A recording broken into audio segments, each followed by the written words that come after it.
नमस्कार, होममेकर प्रियामध्ये आपलं स्वागत आहे. आज मी बनवणार आहे इन्स्टंट रवा इडली. त्याच्यासाठी काय काय साहित्य लागतं ते दाखवते. हे बघा, 1 वाटी जाड रवा घेतलाय मी.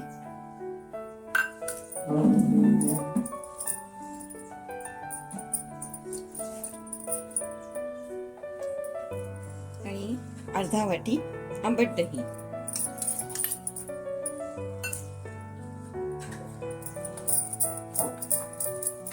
त्याच वाटीत आपण पाणी टाकू थोडस.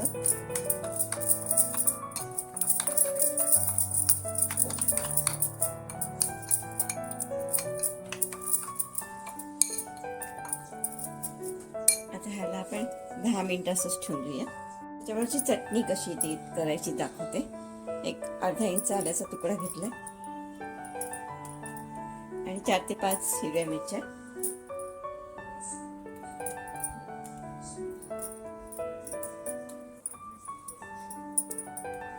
4 ते 5 हिरव्या मिरच्या घेतल्या.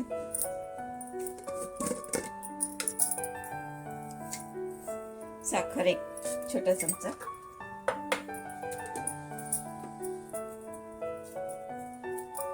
पाच ते 6 लसणाच्या पाकळ्या अशाच घेतल्यात मी. आणि खोबरं जे आहे ते बघा, ते 2 कप घेतले.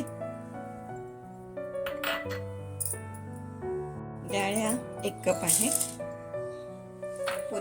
पुदिन्याची पानं घ्यायची आपल्याला. मी वाळवलेलीच आहे. बघा, एवढी घ्यायची आपल्याला. 10 ते 12 असते. आणि चवीपुरतं मीठ. आता हे मी मिक्सरवर वाटून घेते. तर अर्धा कपच टाकणार आहे मी पाणी. हे बघा, मग वाटलं तरी खूप पातळ करायचं आपल्याला चटणी. बघा, चटणी तयार झालेली आहे. ह्याला अजून तुम्ही पातळ पण करू शकता.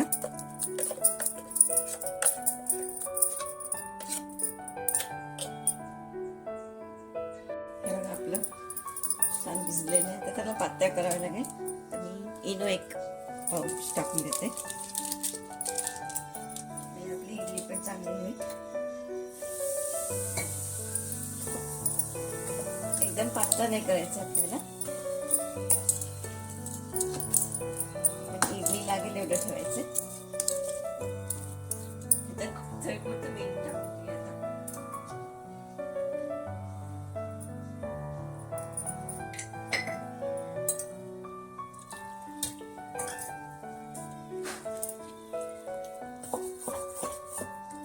व्यवस्थित घोटून घेऊया आपण आता.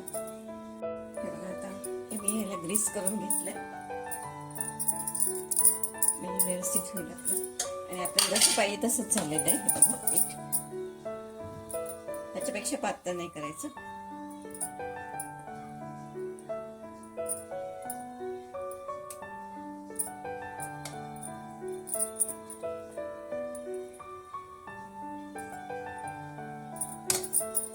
सेट करून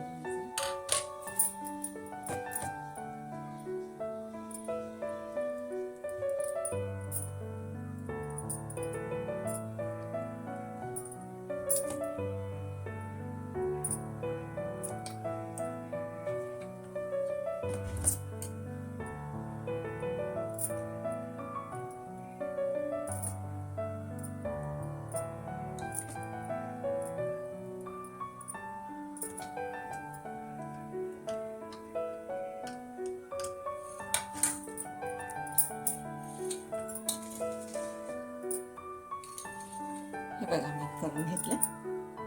आता कुकर मी ठेवलाय. त्याच्यामध्ये आता ठेवते त्याला.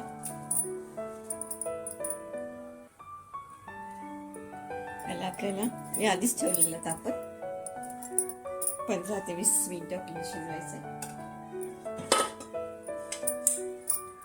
कुकरची शिट्टी मी काढून घेतली.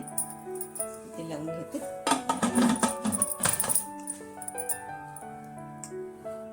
ह्याच्या मोठ्या आचेवर आपल्याला 10 मिनिटं आणि मग परत बारीक करून 15 मिनिटं ठेवायला. आपली इन्स्टंट रवा इडली तयार झालेली आहे. त्याच्याबरोबर ही चटणी. तुम्हाला माझा व्हिडिओ आवडला असेल, लाईक करा, सबस्क्राईब करा, शेअर करा.